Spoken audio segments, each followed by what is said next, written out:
నా పైన నా యజమానుడు ఉన్నాడు, నా అధికారి. ప్రతి విషయంలో ఆయనకు మొదటి స్థానం, ప్రతి విషయంలో ఆయనకు తెలియజేద్దాం, ప్రతి విషయంలో ఆయన అడుగుదాం. అదే కదా విలువ ఇవ్వటం అంటే. ఆ పని నువ్వు గనక చేయగలిగితే అంతకు మించి ఏం కావాలి చెప్పు భర్తకు నేనుండి. నువ్వు కోట్లు సంపాదించి తీసుకురావాల్సిన అవసరం లేదు. నువ్వు ఏదో తీసుకొచ్చేసి ఏదో పెట్టి ఏదో చేయాల్సిన అవసరమే లేదండి. సింపుల్. భార్యకు ఉన్నటువంటి విషయం ఆ ఒక్క పని కనుక చేయగలిగినట్లయితే కుటుంబం బాగుంటుంది, నీ జీవితం బాగుంటుంది, ఆయనకు మనశ్శాంతి ఉంటుంది, నీ భర్తకు కూడా మనశ్శాంతి, ప్రశాంతంగా ఉంటుంది. నీకోసం ఆయన ఏమైనా చేయగలరు. కానీ ఏ మాత్రం ఖాతరు చేయకుండా, లెక్క చేయకుండా నీ ఇష్టానుసారంగా నువ్వు ప్రవర్తిస్తా ఉంటే ఆయనకు మనశ్శాంతి ఎట్లుంటది? ఆయనకు సంతోషం ఎలా ఉంటుంది? ఎప్పుడు ఉంటుంది? ఎందుకు ఉంటుంది చెప్పండి? నా భర్త నన్ను శిక్షించి ఎక్కడ ఉంచాలో అక్కడ ఉంచాలి నిన్ను అని ఆయన అనుకునే స్థాయి వరకు నేను తీసుకురాకూడదు.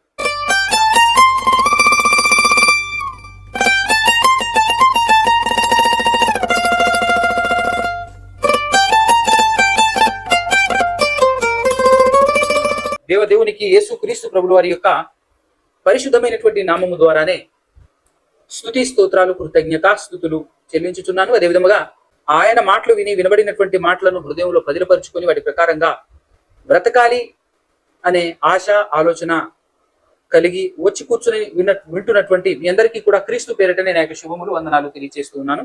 జాగ్రత్తగా మనం కొన్ని విషయాలు ఆలోచన చేసేటటువంటి ప్రయత్నం చేద్దాం. లాస్ట్ టైము మనం ఆది కాండంలో నుంచి ఆదాము గారి యొక్క జీవిత చరిత్ర ధ్యానం చేద్దామని చెప్పేసి ఆరంభించాము. అయితే ఆదాము గారి యొక్క పుట్టుకను గురించి, ఆదాములో నుంచి మనమందరం ఎలా పుట్టాము, మన ఆత్మ ఎక్కడ ఉంటుంది, ఆదాము గారు మొదటి ఆదాముగాను, యేసుక్రీస్తు ప్రభుల వారు రెండవ ఆదాముగాను బైబిల్లో పేర్కొనబడింది కనుక మొదటి ఆదాము అనంటే ఏంటి, రెండవ ఆదాము అనంటే ఏంటి, మొదటి ఆదాము ఎలా పుట్టాడు, కడపటి ఆదాము లేదా రెండవ ఆదాము ఎలా పుట్టాడు అనేటటువంటి విషయాలు. కడపటి ఆదాము అనేటటువంటి మాట బైబిల్లో కనబడుతుంది మనకు. రెండవ ఆదాము అనటం తప్పేమో గాని కడపటి ఆదాము అనటమే కరెక్ట్. కడపటి ఆదాము అనంటే రెండవ ఆదాము అని అయితే రాదండి, చివరి ఆదాము అని వస్తుంది. మొదటి ఆదాము, ఈ రెండవ ఆదాము అని మనం ఎవరినైతే యేసుక్రీస్తు ప్రభువు అని అంటున్నామో ఆయనే కడపటి అంటే చివరి ఆదాము గారు అన్నమాట. సో ఈ విషయం నేను ఎందుకు మెన్షన్ చేస్తున్నాను అంటే, రీసెంట్ గా నా ఛానల్లో అప్లోడ్ చేశాను ఒకటి, మీరు వినే ఉంటారు. నేను 7వ ఆదాముని అని మాట్లాడుతూ, నాకు 42,000 సంవత్సరాలు నా వయసు అని మాట్లాడుతూ, నేనే యేసుక్రీస్తుని, నేను 7వ ఆదాముని అని మాట్లాడటం మనం చూసాం కదా. అలా ఫోన్ చేసి మాట్లాడినటువంటి సంగతి నేను యూట్యూబ్ లో పెట్టాను. కొందరు తెలుసుకుంటారు కదా ఎలాంటి వాళ్ళు ఉంటారు అనేటువంటి విషయం తెలియజెప్పడం కోసం. అందుకోసమే కడపటి ఆదాము అంటే చివరి ఆదాము.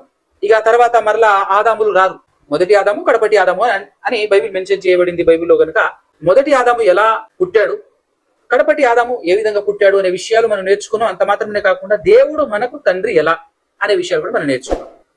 కేవలం ఆదాము చరిత్రలో నుంచి మనం నేర్చుకుంటున్నటువంటి పాఠం. ఈరోజు అదే ఆదాము గారి జీవితంలో నుంచి మనం మరికొన్ని పాఠాలు నేర్చుకునేటటువంటి, మరికొన్ని విషయాలు నేర్చుకునేటువంటి ప్రయత్నం చేద్దాం. అయితే ఆదాము గారిని దేవుడు నేల మట్టిలో నుంచి తీసి దేహమును నిర్మించి ఆత్మను తనలో నుంచి ప్రవేశపెట్టి, ఆ మట్టి దేహంలో ఆత్మను తనలోని భాగాన్ని ప్రవేశపెట్టడం ద్వారా మనం ఆయనకు కుమారులమయ్యాము.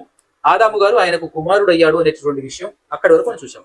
అలా దేవుడు ఆదాము గారిని నిర్మించిన తర్వాత ఏదెను అనేటటువంటి ప్రాంతంలో, అనగా ప్రస్తుతం టర్కీ, ఆ టర్కీ అనేటటువంటి భూభాగం ఎక్కడైతే యూఫ్రటీసు, టైగ్రిస్ నదులు ఆరంభమవుతున్నాయో ఆ ప్రాంతం అన్నమాట. ఆ ప్రాంతంలో ఏదెను అనేటటువంటి వనం, ఆ ఏదెను వనాన్ని నిర్మించేసిన తర్వాత ఆ ఏదెను వనంలో ఆదాము గారిని, మొదటి మనిషి అయినటువంటి ఆదాము గారిని ప్రవేశపెట్టిన తర్వాత దేవుడు ఆయనకి ఒక 2 పనులు అప్పగించటం, 2 పనులు అప్పగించటం మాత్రమే కాకుండా ఒక ఆజ్ఞను కూడా ఇవ్వటం జరుగుతుంది. యాక్చువల్గా మనం ఆయన జీవితాన్ని, ఆదాము గారి జీవితాన్ని మనం స్టడీ చేసినప్పుడు జనరల్ గా వింటున్నటువంటి మీకు కానివ్వండి, ఎవరికైనా ఆదాము గారి గురించి ఏముందండి, ఆదాము గారి గురించి మాకు అంతా తెలుసు అనేటటువంటి ఆలోచనలోనే ఉంటారు అందరూ. ఏముంది, ఆదాము గారు పుట్టిన తర్వాత తోటలు వెళ్ళారు, దేవుడు ఒక ఆజ్ఞాపించాడు, ఒక ఆజ్ఞ ఇచ్చాడు. ఆ ఆజ్ఞ ఏంటంటే ఒక పండు తినొద్దని చెప్పేసి, అన్ని పండ్లు, ఆ తోటలో ఉన్నటువంటి అన్ని వృక్షాలకు ఉన్నటువంటి ఫలాలను నువ్వు తినొచ్చు, కానీ తోట మధ్యలో ఉండేటటువంటి మంచి చెడులను తెలివినిచ్చేటటువంటి ఆ వృక్షపు యొక్క ఫలాలను మాత్రమే తినొద్దు అనేటటువంటి ఆజ్ఞ దేవుడు ఇచ్చాడు. ఆ తర్వాత దేవుడు ఒక పని అప్పగించాడు. అదేంటంటే భూమి మీద ఉన్నటువంటి సకల ప్రాణులు, జంతువులు, పక్షులు, వాటన్నింటినీ ఆదాము దగ్గరికి దేవుడు తీసుకొని రావటం, వాటికి పేర్లు పెట్టేటటువంటి పనిని దేవుడు ఆయనకు అప్పజెప్పటం, ఆ పనిని ఆదాము గారు చేస్తూ ఉండటం, ఇదంతా మనకు తెలిసినటువంటిదే కదా. ఇంకా ఆ తర్వాత ఏం జరుగుతుంది? దేవుడు ఆలోచించుకుంటూ ఉంటాడు. ఆలోచించుకుంటూ నీకు సాటి అయిన సహాయం ఒకటి కావాలి. సాటి అయినదే ఒక సహాయము నరునికి ఉండాలి. నరుడు ఒంటరిగా ఉండటం మంచిది కాదు అని దేవుడు ఆలోచిస్తాడు. ఆలోచించిన తర్వాత సాటి అయిన సహాయం చేయాలి అని ఆలోచించి ఆ జంతువులన్నింటికి, భూమి మీద ప్రాకే పురుగులకు కానీ, జంతువులకు కానీ, పక్షులకు కానీ, వాటన్నింటికి పేర్లు పెట్టేసిన తర్వాత దేవుడు సాటి అయిన సహాయం ఇవ్వటం కోసం అని చెప్పేసి ఆదామును గాఢ నిద్ర కలగజేసి పక్కటెముకను తీసి ఒక స్త్రీని నిర్మించటం, ఇదంతా మనకు తెలిసిందే కదా అని అనుకుంటాం. కానీ తెలిసింది కాకుండా తెలియని విషయం ఒకటి చెప్పే ప్రయత్నం చేస్తాను. తెలిసినప్పటికీ కూడా ఆయన జీవితం మనకు పాఠం. ఆయన జీవితంలో నుంచి ప్రస్తుత కాలంలో, ప్రస్తుత ఈ నవయుగం, కంప్యూటర్ యుగంలో బ్రతుకుతున్నటువంటి మనము కూడా నేర్చుకోవాల్సినటువంటి పాఠం దాగి ఉంది. అది ఈరోజు మనం నేర్చుకునేటటువంటి ప్రయత్నం చేద్దాం పిల్లరా. అయితే ఇప్పుడు గాఢ నిద్ర కలగజేసిన తర్వాత ఆదాములో నుంచి పక్కటెముక తీసి హవ్వను నిర్మించటం, ఈ నిర్మాణం కూడా కాస్త మనం నేర్చుకునే ప్రయత్నం చేద్దాం. ఆదాము గారిని దేవుడు ఎలా నిర్మించాడు, ఎలా పుట్టించాడు అనేటటువంటి విషయాన్ని నేర్చుకున్నటువంటి మనము ఆ తర్వాత హవ్వమ్మ గారు లేదా స్త్రీ, మొట్టమొదటి స్త్రీ రూపం దేవుడు ఎలా తయారు చేసి ఉండొచ్చు, ఎలా నిర్మించి ఉండొచ్చు అని అంటే ఖచ్చితంగా ఇక్కడ రాయబడినటువంటి విధానం ఏంటంటే ఆదాము గారిని గాఢ నిద్ర కలగజేసేసి ఆయన పక్కటెముక తీసి ఆ పక్కటెముకతో స్త్రీని నిర్మించాడు దేవుడు అని ఇక్కడ రాయబడినటువంటి సందర్భం. 22వ వచనం 2వ అధ్యాయము ఆది కాండంలో. తర్వాత దేవుడైన యెహోవా తాను ఆదాము నుండి తీసిన పక్కటెముకను స్త్రీనిగా నిర్మించి ఆమెను ఆదాము నొద్దకు తీసుకుని వచ్చును. అప్పుడు ఆదాము ఏమంటాడంటే, నరునిలో నుండి వచ్చినటువంటి నా ఎముకలలో ఒక ఎముక, నా మాంసములో మాంసము, ఇది నరుల్లో నుండి తీయబడిన కనుక నారి అనబడును అని చెప్పేసి చక్కటి కవిత్వం మళ్ళాడు.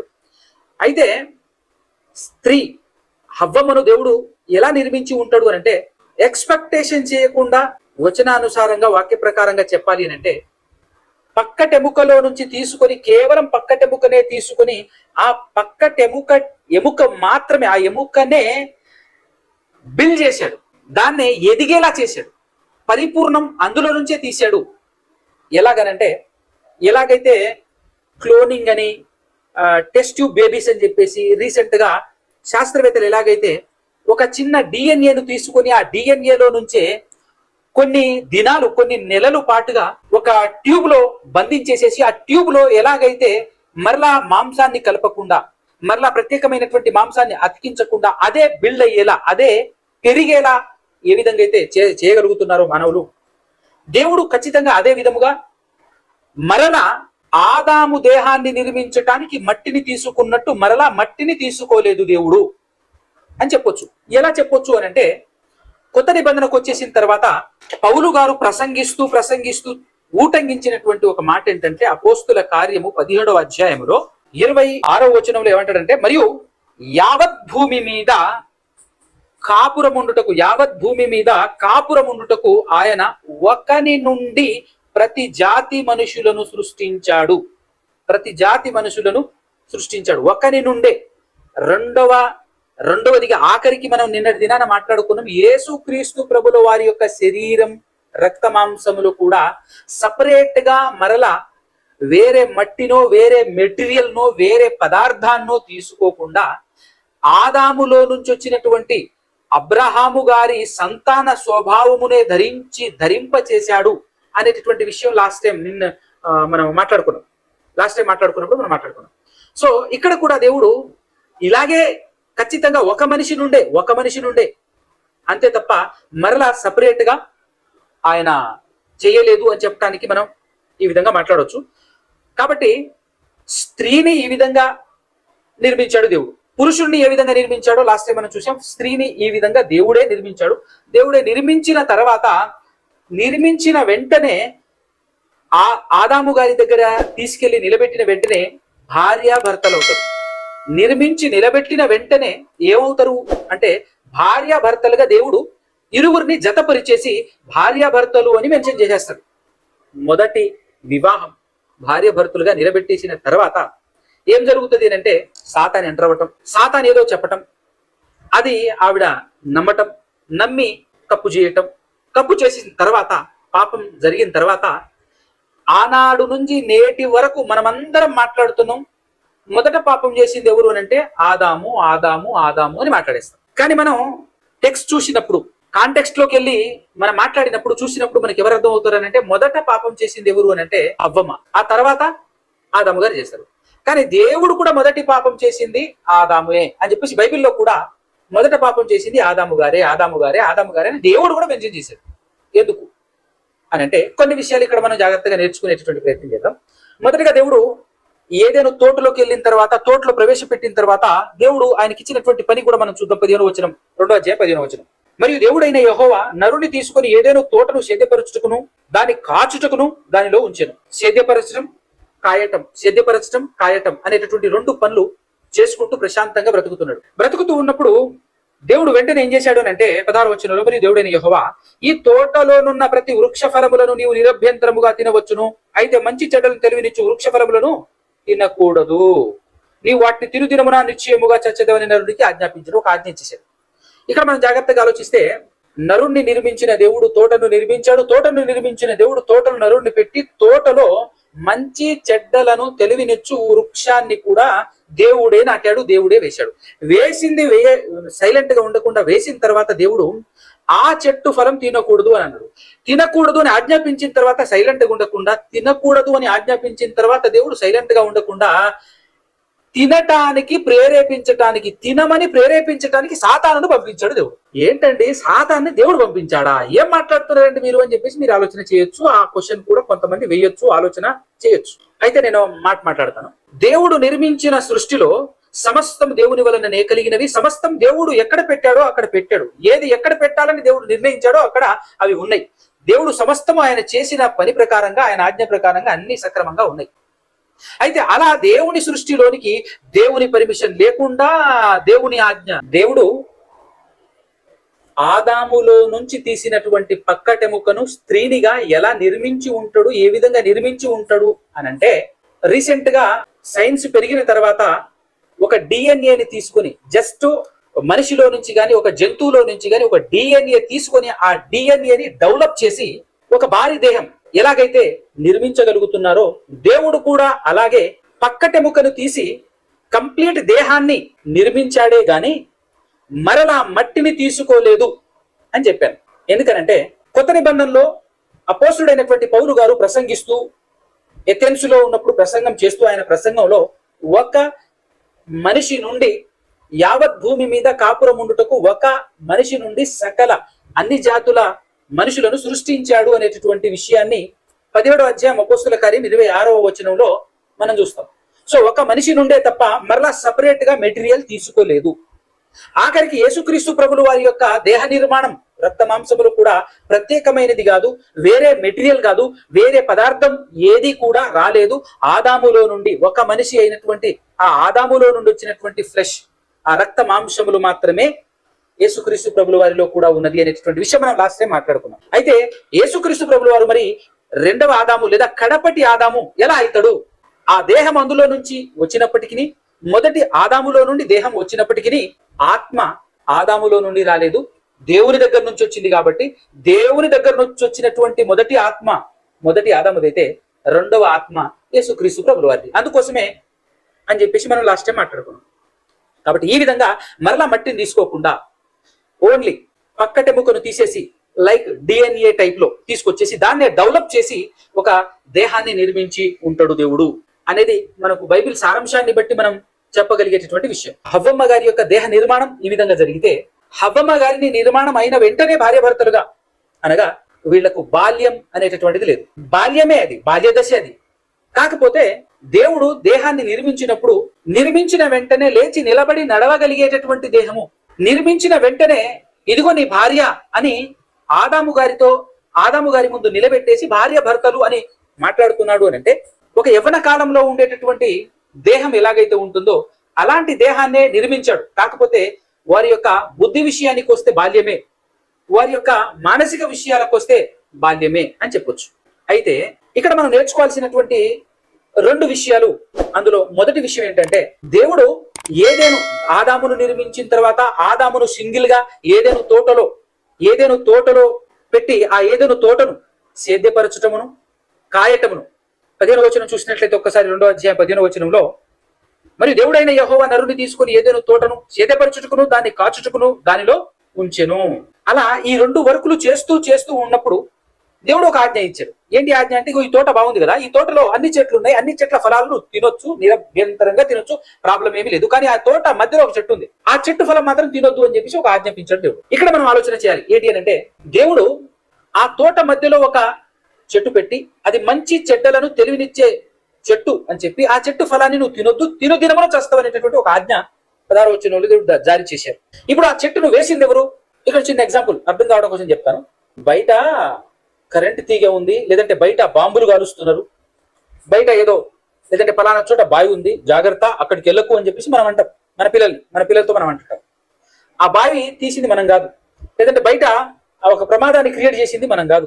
కానీ మనం చెప్తాం, జాగ్రత్త నాన్న, అడు గోమాకు అని చెప్పేసి అంటాం. కానీ మనమే పోవద్దని చెప్తే, బయట ప్రమాదాన్ని మనమే క్రియేట్ చేసేసి అక్కడికి మనమే వెళ్ళొద్దనంటే, కొంతమంది ఆలోచనలు తప్పుగా ఆలోచించవచ్చు. ఎలాగనంటే, ఇప్పుడు దేవుడు చెట్టును పెట్టాడు, ఆ చెట్టును ఎందుకు పెట్టాడు? ఆ చెట్టును పెట్టిన తర్వాత తినొద్దు అని చెప్పాడు. సరే, తినొద్దు, చెట్టును పెట్టింది దేవుడే, పెట్టిన తర్వాత తినొద్దు అని చెప్పింది దేవుడే, తినొద్దు అని చెప్పిన తర్వాత దేవుడే సాతాను పంపించాడు. ఏది? తినటానికి ప్రేరేపించటానికి, తినమని చెప్పటానికి, తినటానికి ప్రేరేపించటానికి దేవుడే పంపించాడంటారా? నేనైతే ఖచ్చితంగా దేవుడే పంపించాడు అని చెప్తాను. ఎందుకు దేవుడే పంపించాడు అని చెప్పి ఎలా మాట్లాడగలుగుతున్నాం మీరు అని అంటే, దేవుని పర్మిషన్ లేకుండా, దేవుని ఆజ్ఞ లేకుండా అసలు ఈ సృష్టిలో సాతాను ఉనికి ఎందుకు ఉంటది? ఎలా ఉంటది? దేవుడు పర్మిషన్ ఇవ్వకుండా వాడు ఈ సృష్టిలో ఎలా ఎంటర్ అవుతాడు? ఒకటి. రెండోది, పర్మిషన్ ఇస్తే ఇచ్చాడు, సృష్టిలో ఉంటే ఉన్నాడు. కానీ ఆ సృష్టి మొత్తంలో ఒకే ఒక పురుషుడు ఉన్నాడు. ఆ పురుషుడి దగ్గరికే, ఆ పురుషుడు ఎవరి ఆధ్వర్యంలో ఉన్నాడు? దేవుని ఆధ్వర్యంలో ఉన్నాడు.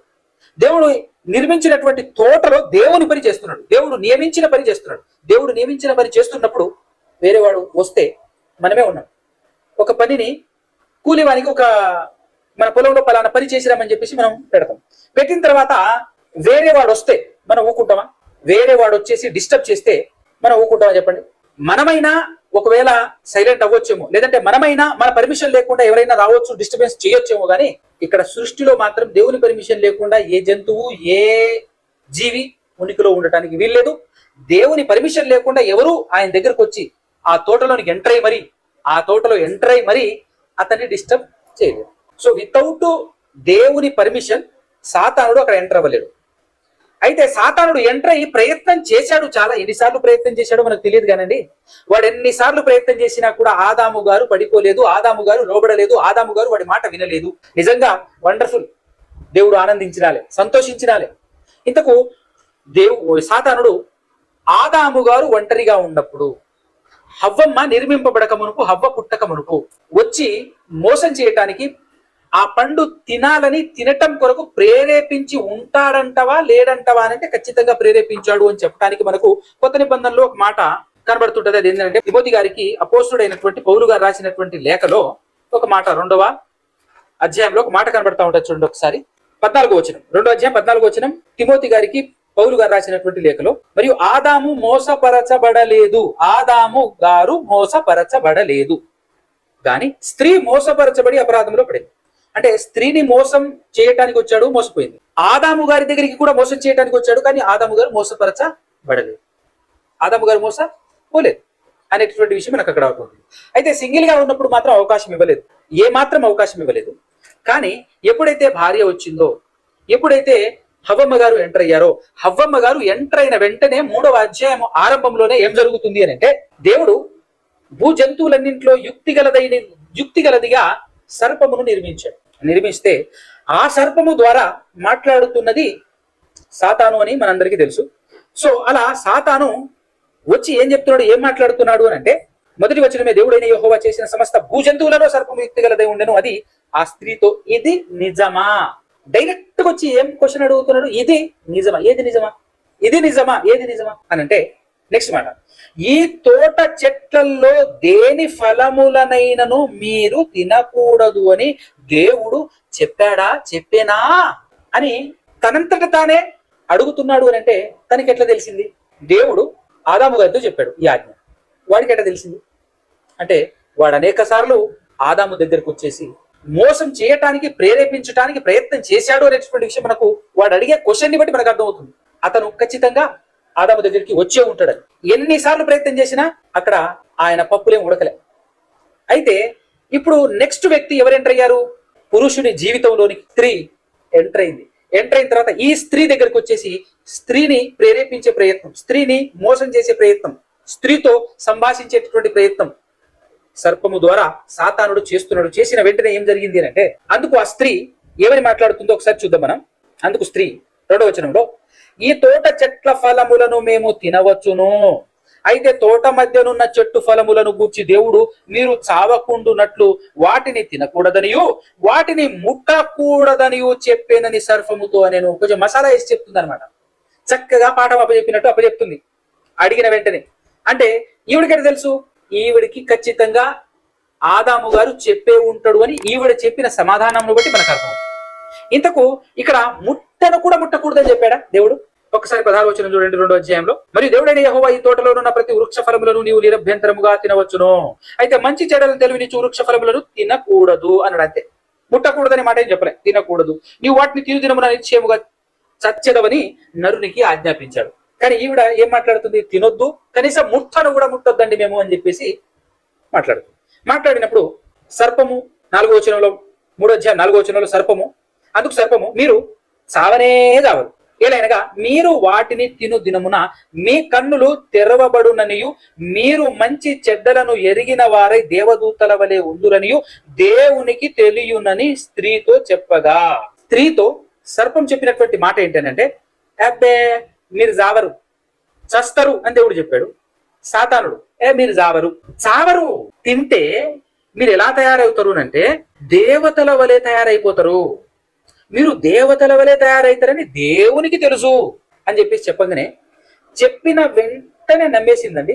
నమ్మిన వెంటనే ఎలా ఆలోచిస్తుందో చూస్తే ఒక్కసారి 6వ వచనంలో, స్త్రీ ఆ వృక్షము ఆహారమునకు మంచిదియు కన్నులకు అందమైనదియు వివేకమిచ్చు రమ్యమైనదియు అని ఉండుట చూచినప్పుడు, అంటే వెంటనే ఆ విధంగా అతను ఎక్స్ప్లెనేషన్ చేసిన వెంటనే ఆ ఎక్స్ప్లెనేషన్ కి వెంటనే కనెక్ట్ అయిపోయింది, నమ్మేసింది.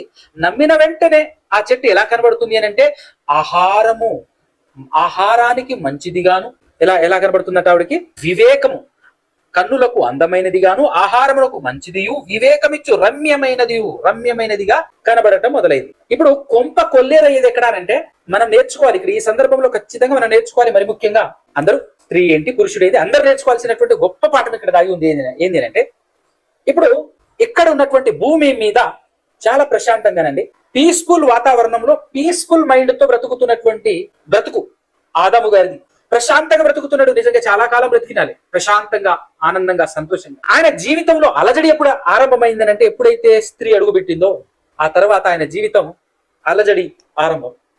ఆ కొంప కొల్లేరవడానికి కుటుంబంలో మనశ్శాంతి స్టార్ట్ ఎప్పుడైంది అని అంటే ఎవరో థర్డ్ పర్సన్ వచ్చి చెప్పిన వెంటనే థర్డ్ పర్సన్ చెప్పినటువంటి మాట టక్కున వినటం, నమ్మటం రెండూ జరిగిపోయినాయి. స్త్రీ నమ్మేసిన వెంటనే, సరే నమ్మితే నమ్మినవు, చెబితే చెప్పాడు, నువ్వు వింటే విన్నావు, బాగుంది.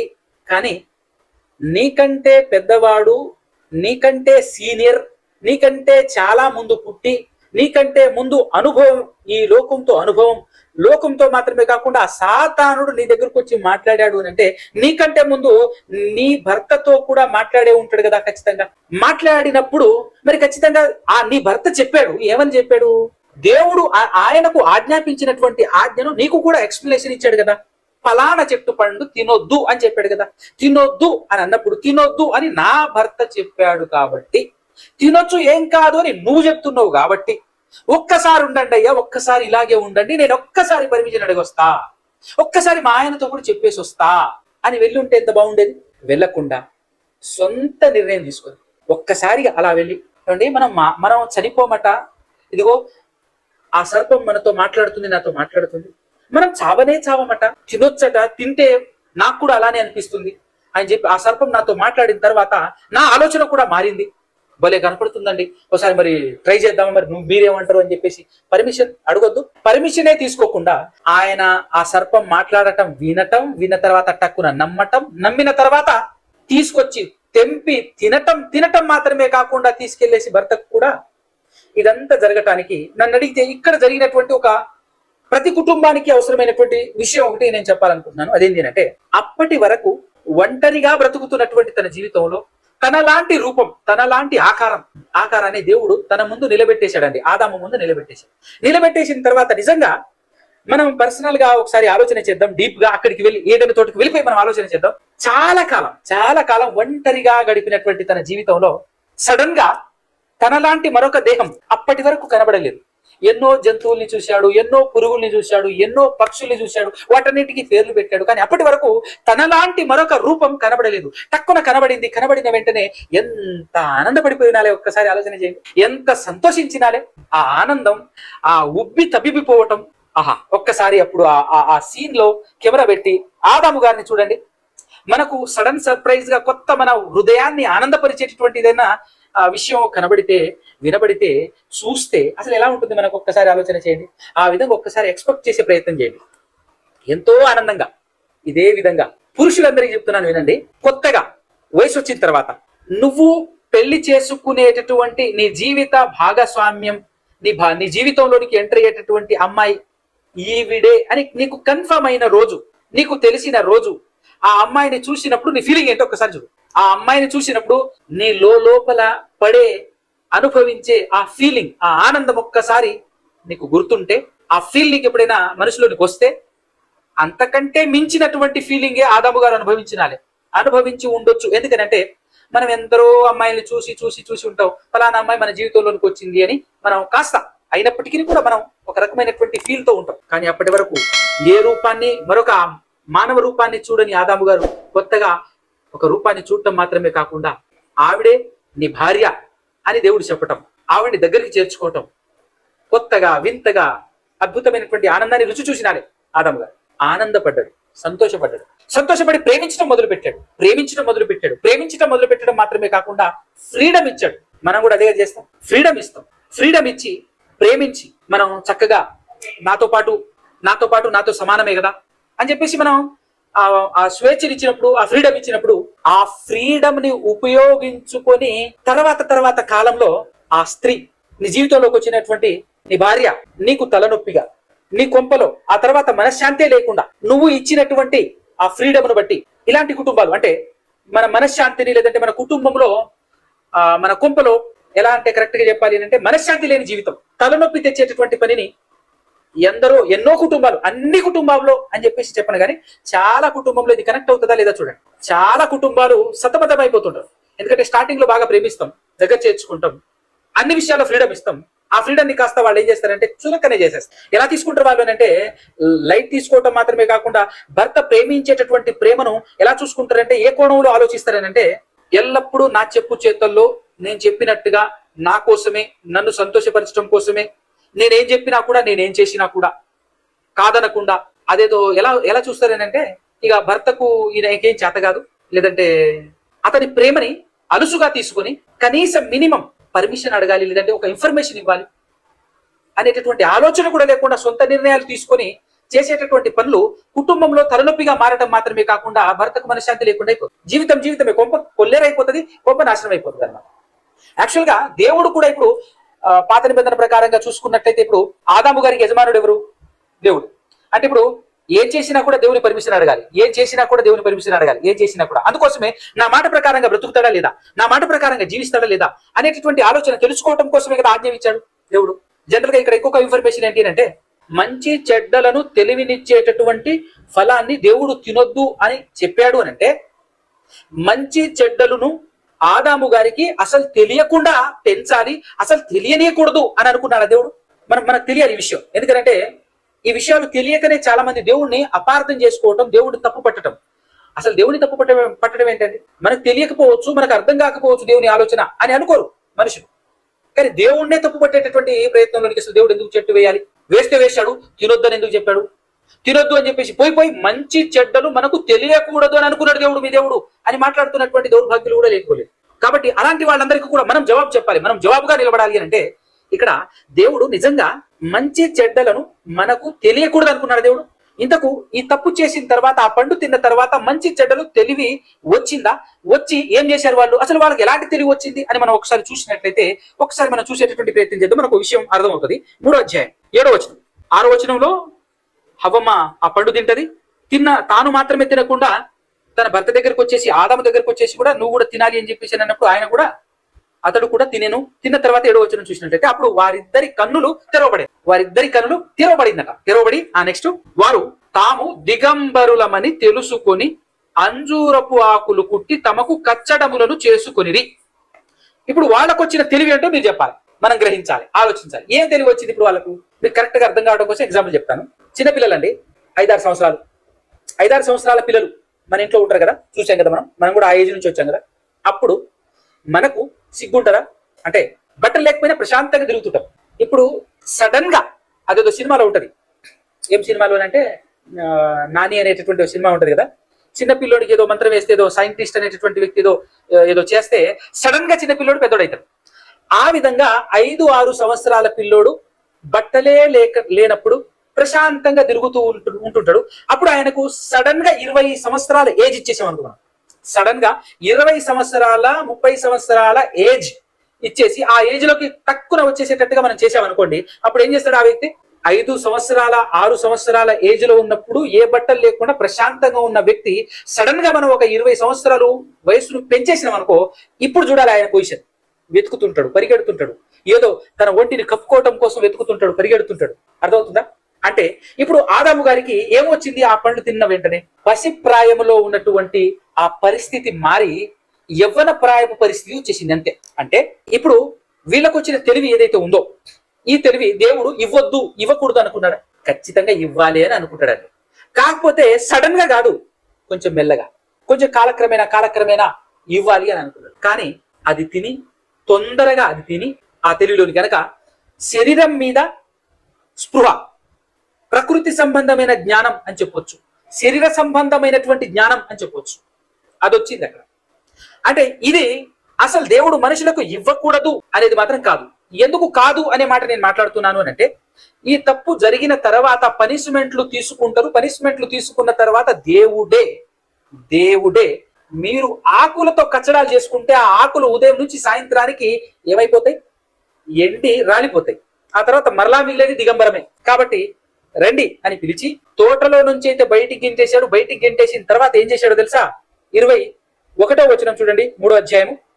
దేవుడైన యెహోవా ఆదాముకును అతని భార్యకును చర్మపు చొక్కాయిలను చేయించి వారికి తొడిగించారు. అంటే దేవుడే ఒక చొక్కాయిలను చర్మముతో, లెదర్ దుస్తులు అనమాట, అస్సలు చినగను కూడా చినగవు, లెదర్ దుస్తులు కుట్టించి మరి తొడిగించాడు అని అంటే, ఇప్పుడు ఒకవేళ అది అసలు దగ్గరికి రాకూడదు, అలాంటి జ్ఞానం మీకు దరిదాపుల్లో కూడా రాకూడదు అని దేవుడు ఒకవేళ అనుకుంటే, మరలా దేవుడు తనంతటి తానే ఇస్తాడా? ఇవ్వడు కదా. ఇప్పుడు ఫర్ ఎగ్జాంపుల్ గా దేవుడు విగ్రహారాధన వద్దు అంటాడండి, ఆజ్ఞ కదా, అది చేయొద్దు అంటాడు.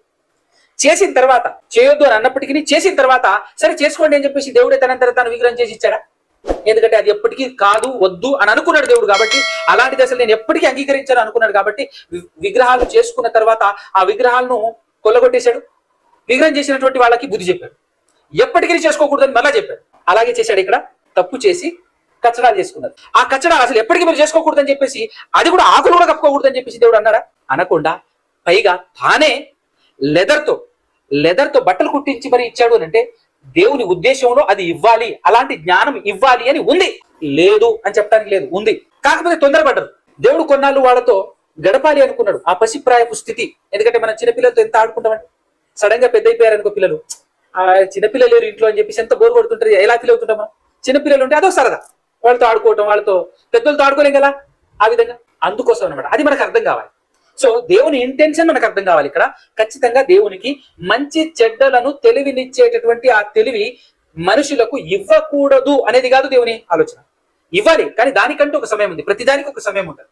ఆ సమయానుకూలంగా ఇవ్వాలనుకున్నాడు, కానీ వీళ్ళు తప్పు చేసి పాపం చేసి సడన్ గా దాన్ని పొందుకున్నారు అనేటటువంటి విషయం మనకి ఇక్కడ అర్థం కావాలి. సో దేవుడిని మనం ఎప్పుడు కూడా రాంగ్ గా తప్పుడుగా అర్థం చేసుకోకూడదు, రాంగ్ వేలో మనం ఆలోచన. అయితే ఇక్కడ మనం నేర్చుకోవాల్సినటువంటి పాఠం ఏంటి అంటే, ఆదాము హవ్వలు భార్యాభర్తలుగా ఉన్నప్పుడు, ఈ భార్యాభర్తలు ప్రతి కుటుంబంలో ఉండేది భార్యాభర్తలే కాబట్టి మనం ఖచ్చితంగా ప్రతి కుటుంబం కలిగినటువంటి వారందరూ కూడా నేర్చుకోవాల్సినటువంటి పాఠం ఏంటి అంటే, భర్త భార్యను ప్రేమించి ఫ్రీడమ్ ఇస్తాడండి. ప్రేమిస్తూ ఉన్నప్పుడు ఆ ప్రేమను అలుచుగా తీసుకొని భర్తకి ఇవ్వాల్సినటువంటి విలువను భర్తకి ఇవ్వకపోవటం అనేది భర్తకు కోపము, భర్తకు బాధ, దేవునికి కూడా బాధ.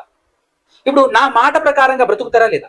ఇప్పుడు తినాలి తినకూడదు అని అన్నప్పుడు మరలా దేవుని దగ్గరికి వెళ్ళేసి ఇదిగో పలానా వ్యక్తి ఇలా మాట్లాడుతున్నాడు, ఇలా ఈ విధంగా మాట్లాడుతున్నాడు అని చెప్పేసి దేవుని పర్మిషన్ దాకా దేవుని వరకు వెళ్ళారనుకోండి, దేవుడు ఎంత ఆనందపడేవాడు, దేవుడు ఎంత సంతోషిస్తాడు. దేవునికి ఇవ్వాల్సినటువంటి విలువ ఎప్పుడు మనం దేవుడికి విలువిస్తున్న వారం అవుతామని అంటే, నువ్వు ప్రతి విషయంలో దేవుని పర్మిషన్ అడిగినప్పుడు, ప్రతి విషయంలో దేవుని దగ్గరికి వెళ్ళేసి దేవుని పర్మిషన్ అడిగి ప్రతి పని నువ్వు చేసేటప్పుడు చేస్తూ ఉన్నప్పుడు దేవుడు ఆనందపడతాడు. దేవుడు నీ విషయంలో చాలా సంతోషిస్తాడు. మనం నేర్చుకోవాలి, ఇప్పటికైనా నేర్చుకోవాల్సినటువంటి విషయం ఇది. దేవుడు ఎప్పటి నుంచో కోరుకుంటున్నటువంటి విషయం, ఇప్పటికైనా మనం నేర్చుకోవాల్సినటువంటి విషయం. నేను ఆల్రెడీ ఇంతకు ముందు ఒక పాఠం కూడా చెప్పాను. దేవుని ఉద్దేశం, దేవుని మనసును అర్థం చేసుకునే విధానం చాలా సులువు. అది ఎక్కడుంది అని అంటే, కుటుంబంలో భార్య భర్తల దగ్గరే ఉంది అని చెప్పాను. ఎందుకంటే ప్రతి విషయంలో భర్తను భార్య విలువిస్తూ ఉందనుకోండి, అప్పుడు భర్త ఎంత ఆనందపడుతుంటాడు, భర్త ఎంత సంతోషిస్తుంటాడు. ప్రతి విషయంలో, కోపంలో కూడా, బాధల్లో, ఇబ్బందుల్లో కూడా మొదటి ప్రియారిటీ, మొదటి స్థానం నీ జీవితంలో మొదటి స్థానం నీ భర్తకి ఇచ్చావనుకో, ఫస్ట్ ప్రియారిటీ ప్రతి విషయంలోనూ నీ భర్తకి ఇచ్చావనుకో, భర్త ఎంత ఆనందపడుతుంటాడు. అప్పుడు భర్త నీ గురించి ఆలోచిస్తాడు, నీకు ఎన్నో చేయాలనుకుంటుంటాడు, నీ కోసం అని చెప్పేసి ఏమైనా చేయడానికి ముందడుగు వేస్తా ఉంటాడు. కానీ నీ భర్తకు నువ్వు విలువివ్వనప్పుడు నీ భర్తకు తలనొప్పే కదా. నువ్వు చేసేటటువంటి పనుల వల్ల అనేకమైనటువంటి ఇబ్బందుల్లో ఇరుక్కుపోవడం మాత్రమే కాకుండా మనశ్శాంతి లేని బ్రతుకు, మనశ్శాంతి లేని జీవితం, మనశ్శాంతి లేని కుటుంబంగా మారిపోతుంది. ఎలాగైతే భర్త పర్మిషన్ లేకుండా, భర్తను ఒక్క మాట కూడా అడగకుండా సొంత స్వచిత్తం మీద సొంత నిర్ణయం తీసుకొని టకటక దొరికింది కదా అవకాశం అని చెప్పేసి పండు గురించి ఎక్స్ప్లెనేషన్ చేయగానే కనబడుతుంది, నువ్వు ఎక్స్ప్లెనేషన్ చేశావు. ఆయన ఎవరు? ఆ థర్డ్ పర్సన్ మాట వినటం ఏంటి, విని నిర్ణయం తీసుకోవటం ఏంటి? ఈరోజు మన కుటుంబాల్లో కూడా కుటుంబం ఎప్పుడు పాడైపోతుంది, కుటుంబం యొక్క ఐక్యత ఎప్పుడు దెబ్బతింటుంది అని అంటే, థర్డ్ పర్సన్ చెప్పేటటువంటి మాటలు మనం మనస్కరించి దాన్ని నమ్మి దాని ప్రకారంగా నడవాలి అని నిర్ణయం తీసుకున్నాం. ఎప్పటికైనానండి సిస్టమ్ దెబ్బతింది ఎక్కడ అంటే, దేవుడు ఆల్రెడీ ఒక సిస్టమ్ పెట్టాడు. ఇతను నీ భర్త, నువ్వు అతనికి లోబడి బ్రతకాలి అని అన్నప్పుడు ప్రతి చిన్న విషయం కానివచ్చు, పెద్ద విషయం కానీ, ఎలాంటి విషయమైనా కానివచ్చు, ప్రతిదీ నువ్వు నీ భర్తను అడిగితే ఎంత బాగుంటది. అలా దినదినం నీ పట్ల నమ్మకం, ప్రేమ ఈ రెండూ పెరుగుతుంటే నీ పట్ల నీ భర్తకు సేమ్ టు సేమ్. మనం కూడా దేవుని ఎడల ప్రతి విషయం దేవుణ్ణి అడిగి, ప్రతి విషయం బైబిల్లో దేవుని మాటల ప్రకారంగా ప్రతి విషయంలో దేవుడు చిత్తానుసారంగా మనం చేస్తూ వెళ్ళామనుకోండి, ప్రతి విషయంలో దేవుడిని అడిగి చేస్తున్నాం అనుకోండి, అప్పుడు మనం దేవుణ్ణి ప్రేమిస్తూ ఉండటం మాత్రమే కాకుండా మనం దేవుని పట్ల నమ్మకం ఉంచడం మాత్రమే కాకుండా దేవుడు మనల్ని నమ్ముతాడు. దేవుడు మనల్ని నమ్మాలి. మనం దేవుని నమ్మటం కాదు, ఆయన ఎప్పటికీ నమ్మదగిన వాడే. కానీ నమ్మదగని వారు అంటూ ఉంటే ఎవరంటే మనం. కానీ మనల్ని దేవుడే నమ్మేలా మన ప్రవర్తన ఎప్పుడు ఉంటుంది అంటే, ప్రతి విషయం మనం దేవుణ్ణి అడిగి ముందడుగు వేస్తూ ఉన్నప్పుడు మన జీవితం బాగుంటుంది. మన పట్ల దేవుడే నమ్మకం పెంచుకుంటాడు. ఈ విషయం మనకి ఎక్కడ అర్థమవుతుందంటే కుటుంబంలో అని చెప్పాను. సో ఈరోజు చాలా కుటుంబాలు ఇలాగే మనశ్శాంతి లేకుండా, శాంతి లేకుండా, కుటుంబంలో కలహాలకు, గొడవలకు, బాధలకు, ఇబ్బందులకు, అనేక రకాలైనటువంటి దుఃఖాలకు, కుటుంబంలో ప్రశాంతత లేకుండా అయిపోవడానికి గల కారణం మనం క్రైస్తవ కుటుంబాల వరకే మనం ఆలోచిస్తాం. కానీ ఒక్కసారి సమాజంలో చూడండి మీరు, ఈ ప్రపంచంలో చూడండి మీరు, భార్య తనకు లోబడకపోవటం వల్ల, భార్య తన మాట వినకపోవటం వల్ల అనేక మంది పాడైపోతున్నారు, అనేక కుటుంబాలు పాడైపోతున్నాయి. ఒక వ్యక్తి తాగుడుకు బానిసైపోతున్నాడు. ఎందుకు తాగుతున్నామంటే ఆయన రీజన్ చెప్తాడు, ఏమన్నా తెలుసా? నా భార్య పోడు తట్టుకోలేక, పడలేక నేను ఈ తాగుడుకు బానిసయ్యాను, తాగుడుకు అలవాటు పడ్డాను అని చెబుతున్నటువంటి ఈ విధంగా మారినటువంటి భర్తలు ఈ ప్రపంచంలో ఎంతమంది లేదు చెప్పండి? లోకంలో భార్యల వల్ల, భార్యలు బాగా లేకపోవటం వల్ల, భార్యల సహకారం, భార్యలు పద్ధతి బాగా లేకపోవటం వల్లనే చాలా మంది బయట వ్యభిచారానికి కూడా అలవాటు పడిపోతుంటారు. ఎంతమంది లేరు ప్రపంచంలో? అవునా కదంటారా? ఒకసారి చూడండి. భార్య కరెక్ట్గా ఉంటే, అనగా భర్త కరెక్ట్గా ఉంటాడు. మనం కరెక్ట్గా ఉండటం అంటే ఏదో పెద్ద భారం, బండను నెత్తి మీద పెట్టుకొని నడవాల్సిన అవసరం లేదండి. క్రమం ఏదైతే పెట్టాడో ఆ క్రమం తప్పకుండా ప్రతి విషయం, నాకు యజమానుడు ఉన్నాడు, నా పైన నా యజమానుడు ఉన్నాడు, నా అధికారి, ప్రతి విషయంలో ఆయనకు మొదటి స్థానం, ప్రతి విషయంలో ఆయనకు తెలియజేద్దాం, ప్రతి విషయంలో ఆయన అడుగుదాం. అదే కదా విలువ ఇవ్వటం అంటే. ఆ పని నువ్వు గనక చేయగలిగితే అంతకు మించి ఏం కావాలి చెప్పు భర్తకు? నేనుండి నువ్వు కోట్లు సంపాదించి తీసుకురావాల్సిన అవసరం లేదు. నువ్వు ఏదో తీసుకొచ్చేసి ఏదో పెట్టి ఏదో చేయాల్సిన అవసరమే లేదండి. సింపుల్.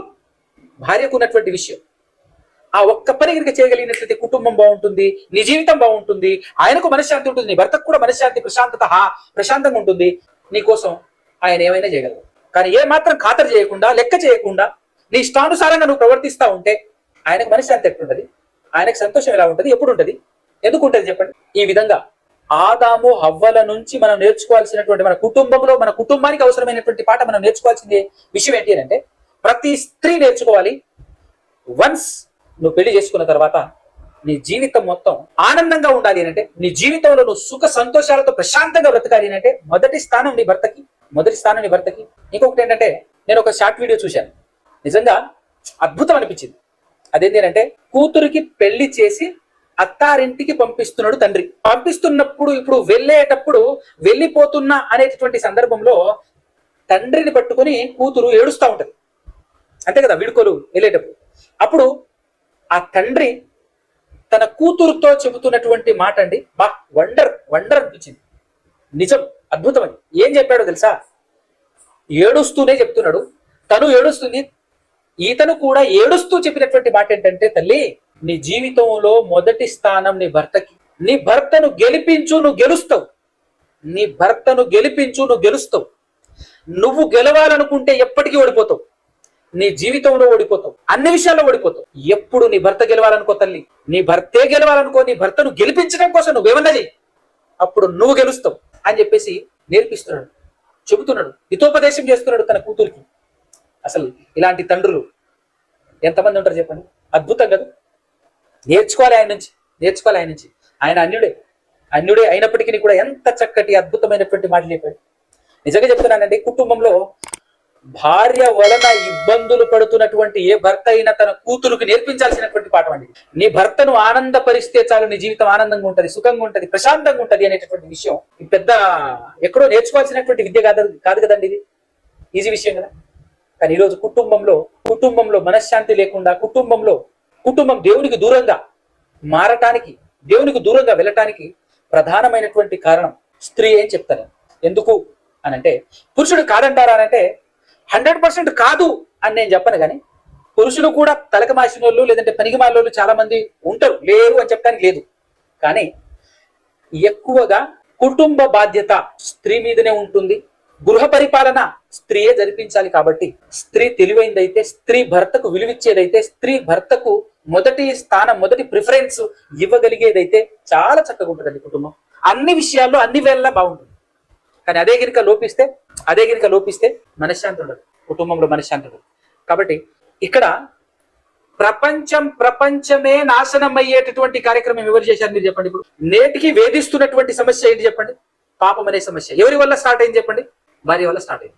కానీ భార్య వల్ల స్టార్ట్ అయినప్పటికీ భర్త నెత్తి మీద ఎందుకు పడింది అంటే, చిన్న ఎగ్జాంపుల్ చెప్తాను. మా అబ్బాయి జాగ్రత్త అని ఎవరైనా ఒక పెద్ద మనిషికి మన పిల్లల్ని ఇచ్చి పంపించామనుకో, ఏదైనా పనికి, టూర్కో ఎక్కడికో పోతున్నప్పుడు ఒక పెద్ద మనిషికి కొంతమంది పిల్లలు, లేదంటే ఒక మాస్టర్కి స్కూల్ పిల్లలందరినీ తీసుకెళ్లేసి ఒక మాస్టర్ ఏదో టూర్కో ఎక్కడికో తీసుకెళ్లాడు. అప్పుడు పిల్లలు తప్పు చేశారనుకో, పేరెంట్స్ ఎవరిని అడుగుతారు? మాస్టర్ తప్పు చేయనప్పటికీ పిల్లలు తప్పు చేస్తే పిల్లల తల్లిదండ్రులందరూ ఎవరిని అడుగుతారంటే మాస్టర్ని అడుగుతారు. అలాంటిది పిల్లలు ఏ తప్పు అయితే చేశారో అదే తప్పు మాస్టర్ కూడా చేస్తే ఇప్పుడు ఎవరిని అంటారు? పిల్లల్ని అస్సలు అనరు. ఎందుకంటే పిల్లలు నీ బుద్ధి ఏమైంది అని చెప్పేసి మాస్టర్నే తిడతారు, మాస్టర్నే టార్గెట్ చేస్తారు. ఇప్పుడు తప్పు చేసింది ఎవరంటే మాస్టరే అని అంటారు, అంతే, టీచరే అంటారు. అదే జరిగింది ఇక్కడ.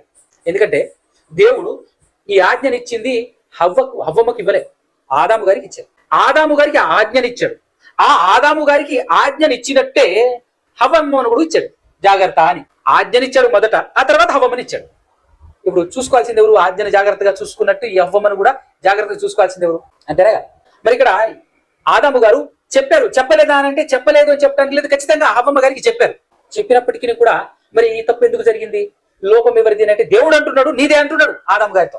అందుకోసమే కదా ఎక్కడికి వెళ్ళినా కూడా ఇప్పుడు గ్రంథం మొత్తంలో కూడా ఆదాము గారి గురించే మాట్లాడతారు తప్ప హవ్వమ్మ గురించి ఎవరు మాట్లాడు.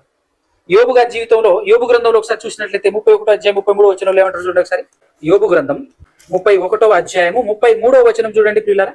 ఆ యోబు గారు కూడా ఏమని మాట్లాడుతున్నారు అని అంటే, ఆదాము చేసినట్లు నా దోషములను దాచిపెట్టుకొని అని మాట్లాడారు. ఆదాము చేశాడు ఏంటి? దోషము దాచిపెట్టుకున్నాడు. అంటే దేవుడు వచ్చేసి అడుగుతాడు, ఆదాము నువ్వు ఎక్కడా అని అంటే దాక్కుంటాడు. దాక్కోవటం మాత్రమే కాకుండా దోషాన్ని కప్పి పెట్టుకుంటాడు. ఒప్పుకోకుండా కప్పుకుంటాడు. నెక్స్ట్ ఇంకొక మాట, హోషేయ గ్రంథంలో 6వ అధ్యాయంలో అక్కడ ఏమని రాయబడింది అని మనం చూసినట్లయితే 6వ అధ్యాయం 7వ వచనం, ఆదాము నిబంధన మీరినట్లు వారు నా యెడల విశ్వాసఘాతకులైన నిబంధనను మీరి ఉన్నారు. అంటే ఆదాము గారు నిబంధన మీరారట, అంతే కదా.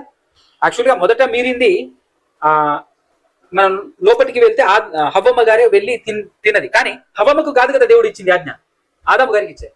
సో ఆదాము గారు సరే హవ్వమ్మ తింటే తినింది, హవ్వమ్మ తీసుకొచ్చి ఇచ్చిన తర్వాత మీరు ఎందుకు తిన్నారు? ఆదాము గారు ఎందుకు తిన్నారు అంటే ఆ నిబంధన మీరినట్టే కదా. అయితే ఇక్కడ ఏం జరిగింది? ఆదాము గారు చేసిన తప్పేంటి? అసలు తప్పేంటి? ఆదాము గారు చేసిన అసలు తప్పేంటి అని అంటే, నన్ను అడిగితే హవ్వమ్మకు ఫ్రీడమ్ ఇవ్వటం, కరాఖండిగా ఆజ్ఞాపించి అంటుంటారు కదా అప్పుడు మనం మామూలుగా సరదాగా మాట్లాడేటప్పుడు, నేను ప్రేమించి తప్పు చేశానా నేను అన్నట్టుగా ఇక్కడ అదే జరిగింది ఏమనిపిస్తుంది నాకు. నేను ప్రేమించి, ఆదాము గారు హవ్వమ్మని ప్రేమించి తప్పు చేశాడా? అందుకోసమే తల్లోకి తెచ్చిపెట్టావు.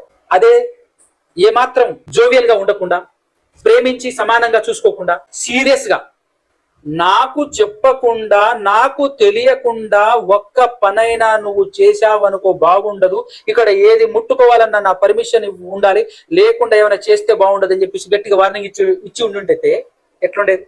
ఎక్కడ ఉంచాలో అక్కడ ఉంచాలి నిన్ను అని అలా ఉంచి ఉండినట్లయితే ఎట్లుండేది? ఆ భయం ఉండేది గుండెల్లో. వామ్మో, నువ్వు చెప్పేవి బాగానే ఉందయ్యా, కానీ నువ్వు చెప్పిన మాటవి నేను గనక తిన్నానా ఇంకేమనుందా, అక్కడికి వెళ్తే మళ్ళీ ఏమైనా ఉంటుందా అనేటటువంటి భయం. అందుకోసమే ఇక్కడ ప్రేమ ఎంత విలువైందో అంతే విలువైంది దండన, శిక్ష అనే విషయం కూడా మనకు అర్థమవుతుంది ఇక్కడ. అందుకోసమే దేవుడు అన్నాడు, ఏ తండ్రి అయితే కొడుకు విషయంలో బెత్తము వాడడో, బెత్తము వాడని తండ్రి కుమారుడికి విరోధి అంటాడు. జనరల్ గా పిల్లల్ని ప్రేమించాలి అని చెప్పాలి కదా దేవుడు, ప్రేమ గొప్పది కదా. కానీ ప్రేమించు అని చెప్పి ఆ దేవుడే అంటున్నాడు దండించు అంటున్నాడు. అంటే ఎంత విలువైంది చెప్పండి దండన. కాబట్టి మనం చాలా జాగ్రత్తగా, దేవుడు చెప్పాడు జ్ఞానము చొప్పున సంసారం చేసుకోండి అని అంటే ఇదే అనమాట, చాలా జాగ్రత్తగా ఉండాలి. సో మన బుద్ధి ఏ విధంగా ఉన్నప్పటికీ లోకంలో మనుషులముగా, ఒక స్త్రీ యొక్క ఆలోచనలు కానివ్వండి, స్త్రీ బుద్ధి కానివ్వండి, పురుషుని యొక్క బుద్ధి కానివ్వండి, ఎలా కానీ దేవుళ్ళలోకి వచ్చేసిన తర్వాత కాస్త స్పృహ కలిగి జీవిస్తే బాగుంటుంది. కుటుంబం సమస్యల పాలవకుండా, కుటుంబం అశాంతిలో కూరుకుపోకుండా, ప్రశాంతంగా పీస్ఫుల్ గా నిమ్మలంగా కుటుంబం ప్రశాంతంగా బ్రతకాలి అని అంటే ఈ క్రమం అనేటటువంటిది మిస్ అవ్వకుండా.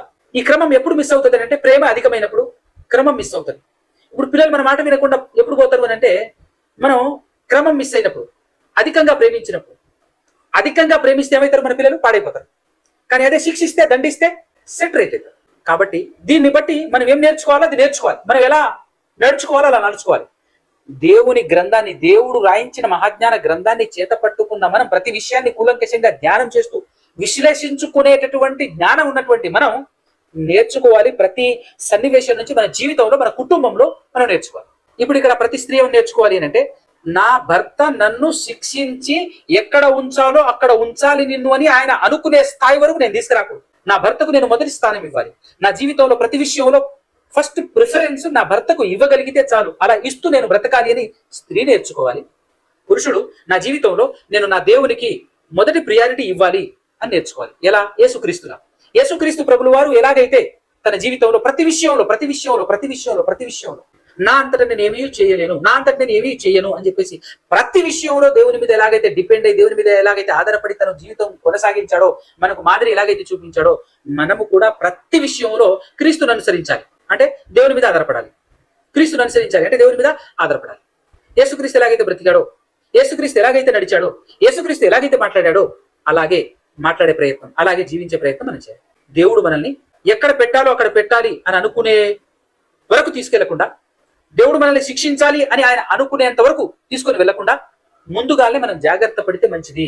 ప్రతి పురుషుడు సేమ్ టు సేమ్, ప్రతి స్త్రీ కూడా ఇది కూడా చేయలేకపోతే ఇంకెందుకు జీవితం దండగా. ఇది కూడా చేయలేకపోతే మనం నిజంగా చెప్తున్నాను, మీ భర్తలు, నేను కూడా ఒక స్త్రీకి భర్తే కాబట్టి స్త్రీలకు నేను ఇచ్చేటటువంటి సలహా లేదంటే ఒక టాప్ సీక్రెట్ ఏంటి అని అంటే, నీ జీవితంలో మొదటి ప్రిఫరెన్స్ నీ భర్తకి ఇవ్వండి. నీ జీవితం సుఖాంతంగా ఉండకపోతే నన్ను అడగని చెప్తా. ప్రతి విషయంలో ఫస్ట్ ప్రిఫరెన్స్, విలువ నీ భర్తకు ఇచ్చి చూడు. నీ జీవితం ప్రశాంతంగా ఉండకపోతే, నీ జీవితం ఆనందంగా ఉండకపోతే ఆ తర్వాత సో కుటుంబాన్ని చక్కదిద్దుకొని ఈ భూలోకంలో దేవునితో మనకున్నటువంటి రిలేషన్ ఆ బంధం ఆడవకుండా చక్కగా బ్రతికి పరలోకం వెళ్ళటమే కదా మన జీవిత పరమార్థం. అందుకోసమే కదా ఈ గ్రంథం చదవాలి. అందుకోసం ఈ గ్రంథంలో ఉన్న ఏ సిచ్యువేషన్, ఏ సన్నివేశం చదివినా కూడా మన జీవితంలో కావాల్సిన పాఠం మనం నేర్చుకుంటూ ముందుకు సాగితే మనకు అవసరం పడేటటువంటి విషయాలు దేవుడు మనకి ఇస్తూ, బలపరుస్తూ, స్థిరపరుస్తూ ముందుకు నడిపిస్తుంది. కాబట్టి ఈ రోజు ఆదాము హవ్వల మధ్య జరిగినటువంటి మిస్టేక్ ఏదైతే ఉందో దానికి గల కారణం ఏమై ఉంటుంది అని చెప్పేసి కాస్త లోతుగా పర్సనల్ గా పరిశీలించేటటువంటి ప్రయత్నం చేశారు. కాబట్టి మనం కూడా మన జీవితంలో మనం కూడా కుటుంబం కలిగి ఉన్నాం కాబట్టి మనం కూడా జాగ్రత్త పడితే బాగుంటుంది. మన కుటుంబం కూడా ప్రశాంతంగా భక్తిలో ఆటంకం లేకుండా ముందుకు సాగాలి అని అంటే థర్డ్ పర్సన్ కి విలువ ఇవ్వకూడదు. మొదటి ప్రియారిటీ మన భర్తకు ఇవ్వగలిగితే బాగుంటుంది మన కుటుంబం. ఈ విధంగా మీరు నేను మనం బ్రతికేటటువంటి ప్రయత్నం చేద్దాం. యాక్చువల్గా ఇంకొక అద్భుతమైనటువంటి విషయం ఇక్కడ ఉంది. అది నేను నెక్స్ట్ వీక్ పంచుకునేటటువంటి ప్రయత్నం చేస్తాను. ప్రస్తుతానికి ఇక్కడ వరకు ఆపేసి టైం అయిపోయింది కాబట్టి చిన్న ప్రార్థన చేసుకుందాం. జాగ్రత్తగా ఈరోజు మనకు ఆల్రెడీ తెలిసినటువంటి ఆదాము హవ్వల చరిత్ర అదంతా కాకుండా వారిరువురి మధ్య జరిగినటువంటి ఆ మిస్టేక్, ఆ తప్పు ఇప్పటికీ వేధిస్తుంది అనేటటువంటి విషయం మనకు తెలుసు. అదే పాపం ఇప్పటికీ ప్రపంచాన్ని వేధిస్తుంది. ఎందుకంటే ఆ పాపం వల్లనే కదా స్త్రీకి ప్రసవ వేదన ఆరంభమైంది. ఆ పాపం వల్లే కదా చెమటోడ్చి కష్టపడి పని చేయాల్సిన పరిస్థితి పురుషుడికి పట్టింది. అది ఇప్పటికీ తప్పిందా? తప్పలేదు. కానీ ఎప్పుడు ఆరంభమైంది? అప్పుడు ఆరంభమైంది. ఇప్పటికీ తప్పలేదు. భూమిని సేదపరిచేటప్పుడు గచ్చ పొదలు, ముళ్ళ తుప్పలు, ఎంత ప్రయత్నం చేసినా కూడా కలుపు మొక్కలు వస్తూనే ఉంటాయి. కారణం ఎవరు అంటే అదే ఆనాడు జరిగిన పాపమే దానికి కారణం. అది ఈ రోజుకి వెంటాడుతుందా? లేదు, ఈ రోజుకి వెంటాడుతుంది. కాబట్టి దేవుడు పెట్టిన క్రమంలో నడిస్తే ఆనందం, సంతోషం, ప్రశాంతం, శాంతి, సమాధానం మన కుటుంబంలో చోటు చేసుకుంటుంది. కాబట్టి ఆ క్రమాన్ని పురుషుడు నువ్వు మిస్ చేయకూడదు. ఓ స్త్రీ నువ్వు కూడా మిస్ చేయకుండా ఆ క్రమం, దేవుడు పెట్టిన ఆ క్రమాన్ని అక్రమం చేయకుండా నడవగలిగితే చాలు మన జీవితం సుఖాంతంగా ఉంటుంది. ప్రశాంతంగా దేవుని చెంతకు చేరుకోగలం. ప్రార్థన చేసుకుంటాం. పరమాత్ముడా, పరిశుద్ధుడా, పరమందు వాసినుడా, సకల ఆశీర్వాదాలకు కారణభూతుడైన తండ్రి, ఇప్పటి వరకు మీరు మాతో మాట్లాడారు నాయన. అసలు ఏం జరిగింది? ఆదాము హవ్వల జీవితంలో జరిగినటువంటి తప్పు, మిస్టేక్ ఎందుకు జరిగింది, ఎలా జరిగింది, అక్కడి వరకు రావటానికి గల కారణం ఏంటి అనే విషయాలు మీరు మా ముందుంచారు తండ్రి. ఇలా లోతైనటువంటి అధ్యయనం చేస్తూ, నేర్చుకుంటూ, మా జీవితాన్ని మేము సరిచేసుకుంటూ మీ పాద సన్నిధిలో మీకు అనుకూలంగా బ్రతుకుతూ, మీకు విలువనిస్తూ మా జీవితంలో బ్రతికి భాగ్యం మాకు అనుగ్రహించమని ప్రాధేయపడుతూ బ్రతిమాల గురించి మీ పాదాల సన్నిధిలో నుంచి మీ ప్రియ కుమారుడు, మా ప్రభు ఈ లోకరక్షకుడు, మాకు మాదిరి ఉంచిపోయినటువంటి యేసుక్రీస్తు ప్రభువు వారి యొక్క పరిశుద్ధమైనటువంటి నామంలోని ప్రార్థన అడిగి వేడుక నుంచి పొందుకొని ఉన్నాము కదా తండ్రి. ఆమేన్.